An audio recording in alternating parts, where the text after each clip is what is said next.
السلام عليكم ورحمة الله وبركاته. يوم جديد، وصفة جديدة، وهي وصفة زيت الجونسون.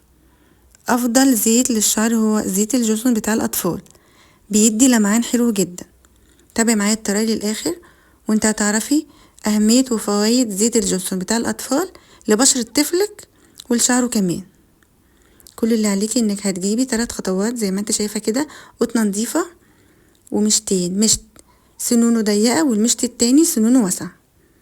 لو وصلت لحد هنا ما تنسيش اللايك والشير، ويلا بينا نشوف الطريقة ونسمي ونبدأ. كل اللي عليكي انك هتجيبي قطنة نضيفة وتبتدي تضيفي عليها الزيت زي ما عامل كده قدامكم.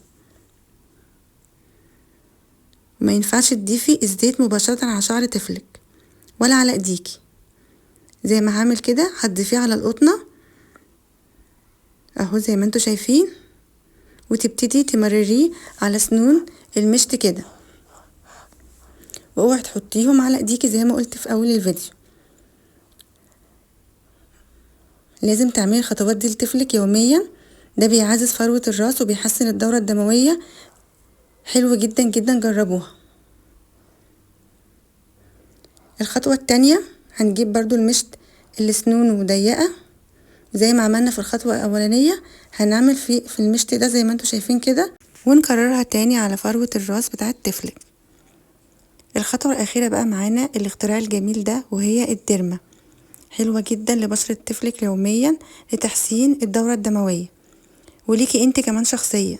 طبعا كلنا عارفين فوائد الديرما، أداة فعالة جدا لشد البشرة والقضاء على التجاعيد وآثار الحبوب وإصلاح البشرة وتعزيز مادة الكولاجين، وكمان بتعالج مشاكل البشرة بشكل رائع جدا.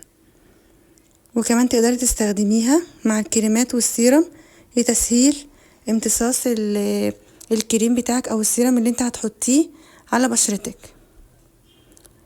اختراع حلو جدا جدا جدا، جربوها. وما تنسوش لو عجبك الفيديو لايك واشتراك في القناة وتفعيل زر الجرس عشان يوصلك كل جديد. باي باي.